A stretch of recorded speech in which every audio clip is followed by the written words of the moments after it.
स्वागत है आपका और एक नए वीडियो में और एक नए टॉपिक के साथ। मैं हूं डॉक्टर देव। मैं हूं राजेश। फ्रेंड्स, आज का जो वीडियो है जिसका टाइटल है दुनिया में एक ही रिलीजन जो सबको अपना मानता है, थाई पीएम स्टेटमेंट पाकिस्तान सुन। तो थाई पीएम का ये स्टेटमेंट बहुत दोस्तों वायरल हुआ है और उन्होंने बोला है भारत के हिंदुओं को ये बोला है कि ये एक ही रिलीजन है जो सबको अपना मानते हैं। बात सही भी है, क्योंकि एक एग्जांपल हम आपको देना चाहते हो वो यही है कि हमारे देश में या तो हमारे घर पे कोई भी मेहमान आते हैं तब हम उसका रिलीजन नहीं देखते, हम उसको हमारा जो गॉड है, हमारे जो भगवान है, उस हिसाब से हम उसको ट्रीट करते हैं। तो उस हिसाब से थाईलैंड के जो पीएम है उन्होंने कुछ स्टेटमेंट दी है। चले पहले वीडियो देखते हैं, उसमें पाकिस्तान की 110% जली होगी। वीडियो देखना दोस्तों लास्ट तक, अगर अच्छी लगे तो लाइक और शेयर कर दीजिएगा और चैनल पर पहली बार आए और सब्सक्राइब नहीं किया तो सब्सक्राइब जरूर से करें। चलिए स्टार्ट करते हैं। एक लम्हे के लिए कोई ना भूले पाकिस्तानियों, तुम्हारे साथ जो कुछ हो रहा है तुम्हारे जराइम की सजा है। थाईलैंड के प्राइम मिनिस्टर ने एक बयान दिया है जो कि पूरी दुनिया के अंदर इस टाइम बहुत तेजी से वायरल हो रहा है। वो बयान ये है कि वो कहते हैं कि अगर आप दुनिया के अंदर वैल्यूज हासिल करना चाहते हैं तो हिंदुओं का जो रहन सहन है, जो उनका स्टाइल है, जो उनका दुनिया में बातचीत करने का वे है, आप उसे अपनाएंगे तभी दुनिया में आप आगे बढ़ सकते हैं, सुरखुरू हो सकते हैं। कण कण की बात कर रहा है, इतनी पीस। कौन ऐसी आइडियोलॉजी है जो बात कहती है कि हम सबको अपना मानते हैं? उनकी जो पॉपुलैरिटी है वो उनके जो हुक्मरान हैं या उनके जो लीडर्स हैं वो उनकी बेस पे है। अरबों लगाएंगे, खरबों डॉलर लूट के फिर चले जाएंगे अगर बेवकूफ बन गए फिर तुम।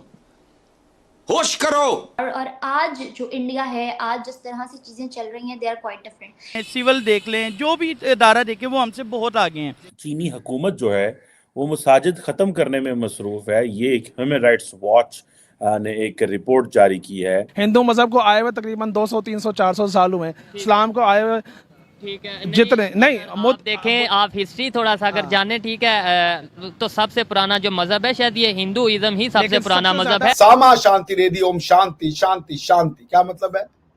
तीनों लोकों में शांति कीजिए प्रभु, जल में, थल में और गगन में, अंतरिक्ष में, अग्नि में, पवन में, औषधि, वनस्पति, वन, उपवन में, संपूर्ण विश्व में, अवचेतन में।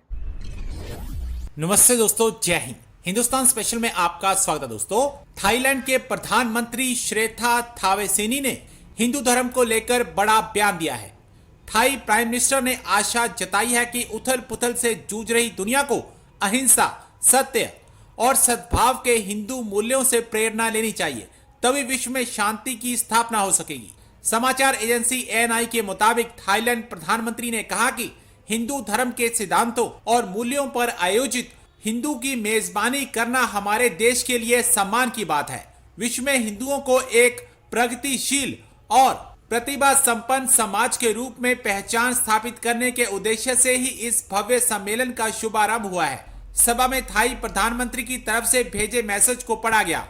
उन्होंने कहा कि थाईलैंड की भारत से भौगोलिक दूरी जो भी हो, लेकिन हिंदू धर्म के सत्य और सद्भाव के सिद्धांतों का हमेशा से आदर बना रहा है। अब पाकिस्तान मीडिया थाईलैंड के प्रधानमंत्री की हिंदू धर्म को लेकर दिए गए इस बयान से सख्ते में है। थाईलैंड के प्राइम मिनिस्टर ने एक बयान दिया है जो कि पूरी दुनिया के अंदर इस टाइम बहुत तेजी से वायरल हो रहा है। वो बयान ये है कि वो कहते हैं कि अगर आप दुनिया के अंदर वैल्यूज हासिल करना चाहते हैं तो हिंदुओं का जो रहन सहन है, जो उनका स्टाइल है, जो उनका दुनिया में बातचीत करने का वे है, आप उसे अपनाएंगे तभी दुनिया में आप आगे बढ़ सकते हैं, सुरखुरू हो सकते हैं। क्या कहना चाहेंगे? देखिए, मुझे जो नज़र आता है वो ये है कि जैसे दुनिया चढ़ते सूरज को सलाम करती है, अभी इंडिया और चाइना जैसे इनकी इकॉनमी बूस्ट कर रही है, तो अब इस तरह के ममालिक जो छोटे हैं वो ज़रा अपनी को अट्रैक्शन के लिए भी ये कर सकते हैं। तो वैल्यूज़ हम 1000 साल तक उनके साथ रहे हैं, हमें पता है। बल्कि मैं खुद राजपूत हूँ। किसी वक्त हमारे भी बड़े हिंदू थे। तो ये चीज़ें हैं कि असल में जब जो मुल्क ऊपर जा रहा है, जिसकी इकॉनमी बूस्ट कर रही होती है, तो लोग हमारी भी होती है तवज्जो कि हम लोग भी जाएं। जी, अमेरिका ऊपर जा रहा है तो हम वहाँ के वीज़े लें, ठीक है।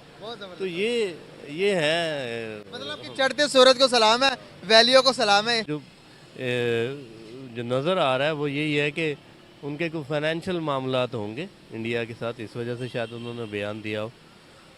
तो वक्त की वैल्यूज चेंज होगी, वक्त की जो थिंकिंग थी वो चेंज होगी हर चीज़ को लेके। अब दुनिया का जो सबसे बड़ा मजहब हो चुका वो पैसा हो चुका, वो वेल्थ हो चुकी है। अगर एक टाइम था कि वेल्थ के लिहाज से अगर हम बात करें तो हम ठीक ठाक थे, नॉर्मल थे। अगर 80s में जाएंगे 90s में जाएंगे नॉर्मल चल रहे थे हमने 90s के अंदर हमने एटॉमिक पावर भी बन गए। एटॉमिक पावर बनने से मिडिल ईस्ट हमारी तरफ बहुत ज़्यादा अट्रैक्ट हुआ, दुनिया हमारी तरफ बहुत अट्रैक्ट हुई। पाकिस्तान की कोई वैल्यू थी दुनिया में, आज हम अपनी वैल्यूज़ को तब्दील ना कर पाए, हम अपने माइंडसेट को चेंज ना कर पाए, हम फाइनेंशियल मतलब इंडिपेंडेंट की तरफ नहीं जा पाए। आज दुनिया हमें नहीं पूछती, दुनिया को क्या वजूहत है, मिडिल ईस्ट ने भी हमें छोड़ दिया। क्या वजूहत है कि इंडिया की वाहवाही होती है हर तरफ, उन्हें पूजा जाता है, उन्हें बुलाया जाता है, उनके प्राइम मिनिस्टर को रेड कारपेट के अंदर बुलाया जाता है। जब किसी भी मुल्क में जाते हैं तो 15 दिन पहले एहतमाम शुरू होते हैं। दूसरे नंबर पर उनके प्राइम मिनिस्टर खुद आते हैं उनका इस्तकबाल करने के लिए। हमें ये वैल्यूज़ क्यों नहीं मिलती? मुझे जो नज़र आता है वो ये है कि पाकिस्तान में क्वालिटी ऑफ एजुकेशन जो है उसकी कमी है। अब उसका कारण है कि जब आपकी लीडरशिप का जो इनर इंस्टिंक्ट है या जो उसका इंटेंट है, अगर वो प्योर है, वो पायस है, तो वो फिर लोगों को इन्फ्लुएंस करता है, वो आपके कट्टर दुश्मनों को भी इन्फ्लुएंस करता है। आप अगर बातें समझा रहे हैं तो लोग समझते हैं, और मोदी जी ने यही किया। मोदी जी की पर्सनालिटी कोई ऑर्डिनरी पर्सनालिटी तो मैं नहीं मानता। Modi ji is a gifted leader है यार, ये सच बात है। वो सिर्फ अब इंडिया के लीडर तो नहीं, he is not a prime minister of the India, he is basically prime minister of world, if I may say so. और वो बात वो कम्युनिकेट करने में बहुत हद तक सफल हुए हैं।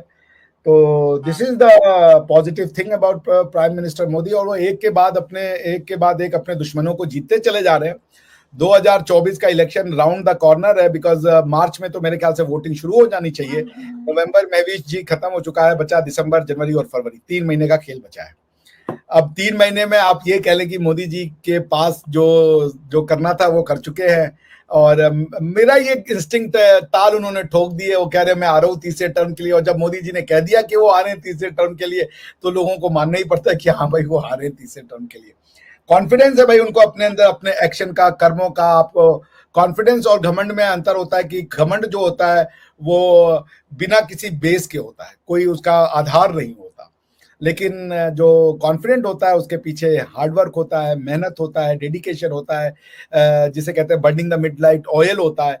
तो वो सब मोदी जी ने किया है। और यही है कि शैला रशीद जो है वो आज एक डिफरेंट ट्यून की बातें कर रही हैं, वो मोदी जी को एक अपना लीडर मान रही हैं। और I give this credit to prime minister Modi's personality, which is वो गजब है उनकी पर्सनालिटी। दुश्मन को कैसे जीता जाता है ये मोदी जी को गिफ्ट में मिला हुआ है जी। वो गिफ्ट तो हमने देखा। एक तरफ इसराइल के साथ अल-ऐलान उन्होंने कहा कि हम सपोर्ट करेंगे, दूसरी तरफ फलस्तीन को भी ऐसे नहीं छोड़ा, फलस्तीन को भी एड जा रही है, फलस्तीन की भी मदद हो रही है, वहाँ के जो मजलूम बच्चे मर रहे हैं उनके लिए भी पोस्ट लग रहे हैं। तो पॉलिटिकल पॉइंट ऑफ व्यू से तो no doubt no one can beat है। अच्छा, अगर बात की जाए पाकिस्तान के पॉलिटिशियंस की और इंडिया के पॉलिटिशियंस की, no doubt there is no comparison, but still one thing can be compared. Few years ago Imran Khan said मैं बनाऊंगा नया Pakistan, and few years ago Modi सरकार said मैं बनाऊंगा नया Bharat, and see where today नया पाकिस्तान is and where नया Bharat stands. तो how you will differentiate?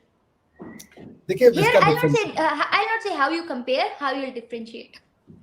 ठीक है, डिफरेंस है कॉन्स्टिट्यूशन में ना।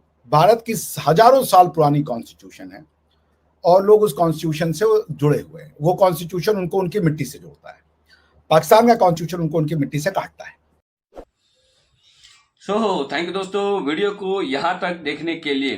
और थाईलैंड के पीएम ने स्टेटमेंट भी दिया और स्टेटमेंट बहुत वायरल हुआ है। कई सारे देशों ने उसके बाद उसका रिएक्शन दिया भी है। लेकिन मैं आपको एक बात भी बता दूं, कुछ दिन पहले यानी कि करीबन 10-15 दिन पहले थाईलैंड ने एक अनाउंसमेंट किया था। आपको याद ही होगा, वो वीडियो हमने डाला था कि 6 महीने तक हिंदुस्तान से वहाँ किसी को भी जाना हो, मतलब भारत से किसी को भी थाईलैंड जाना, उसकी वीज़ा फीस जो है वो फ्री कर दी गई है। 6 महीने तक आप थाईलैंड में विदाउट एनी वीज़ा फीस आप जा सकते हो। वीज़ा लेने की भी आपको ज़रूरत नहीं है। ऐसा उन लोगों ने फ्री वीज़ा 6 महीने तक कर दिया। तो ये आपके हमारे लिए और आपके लिए बहुत ही अच्छी बात है। जिन लोगों को बिजनेस करना है, बिजनेस के तौर तरीके सीखने हैं थाईलैंड के, तो वो लोग वहाँ पे जाके 10-15 दिन रह के बिजनेस देख सकते हैं। उसको वहाँ अच्छा लगे तो बिजनेस का स्टार्टअप करने की बाकी की भी जो प्रोसेस है वो जान सकते हैं। वो भी एक अच्छी बात है।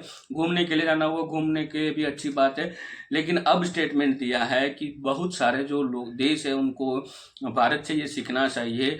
जो मेहमान गति है भारत, और जो हिंदू जो है बाहर जाके जो काम करते हैं, इतनी सारी कंपनियों में सीईओ, ये सब कुछ था इसमें इंक्लूडिंग। हाँ, रहनी कहनी सबकी, और मतलब सबको एक समान मानना है ऐसा। बिल्कुल। तो और थाईलैंड में बहुत सारे भारतीय रहते भी हैं और वहाँ बिजनेस करते हैं। वो देख के भी उसको अच्छा लगेगा, क्योंकि थाईलैंड में कभी भी अभी तक कंप्लेन कोई नहीं आई है भारतीयों की कि भाई आपके नागरिक यहाँ पे आके ये कर रहे, वो कर रहे, वगैरह वगैरह। तो थाईलैंड के लिए तो अच्छी बात। और भारतीय जहाँ पे भी जाते कभी कंप्लेन नहीं आती है। और अभी जो विश्व हिंदू परिषद होने वाला है वो भी थाईलैंड हाँ, वो भी थाईलैंड में होने वाला, तो वो भी एक अच्छी बात है। वो तो खास दोस्तों देखना जरूरी है। विश्व हिंदू परिषद इस बार थाईलैंड में अरेंज किया गया है, तो वो भी एक अच्छी बात है। तो कहीं ना कहीं अब थाईलैंड का जो झुकाव है वो इंडिया की ओर है। तो मेरे को लग रहा है और भी बड़े अच्छे रिलेशन थाईलैंड के साथ जरूर होंगे। तो हमारे लिए भी अच्छी बात है कि हम भी वहां पे जाके कोई भी बिजनेस कर सकते हैं। जिसको बाहर की कंट्री में बिजनेस करना हो वो थाईलैंड जा सकते हैं। खास करके इन सारी चीजों से पाकिस्तान को ज्यादा मिर्च इसलिए लग रही है क्योंकि अब ग्लोबली कहीं पे भी जानो तो वहां पे एक ही नाम सुनने को मिलेगा, इंडिया, भारत, हिंदुस्तान, यही सुनने को मिलेगा। पाकिस्तान का कोई नाम ही नहीं ले रहा। और जिस कंट्री में पाकिस्तानियों है उसको वहां से निकाला जा रहा है। और वहाँ से बहुत बड़ी बड़ी खबरें आ रही है, जिहाद कर दिया, ये कर दिया, वो बिल्कुल। और खास करके लास्ट 1 महीने से तो खबरें में और बड़ी है। कोई अगर मतलब बहुत छोटा देश हो वहां पर भी जाकर कांड कर देते, वहां से भी न्यूज आ रही है। तो यही तो है भाई पाकिस्तानियों आपकी औकात। तो दोस्तों इस वीडियो को यहाँ पे समाप्त करते हैं। फिलहाल हम आपसे विदाई लेते हैं। मिलते हैं और एक नए वीडियो में आपके साथ। टिल देन, जय हिंद, जय भारत।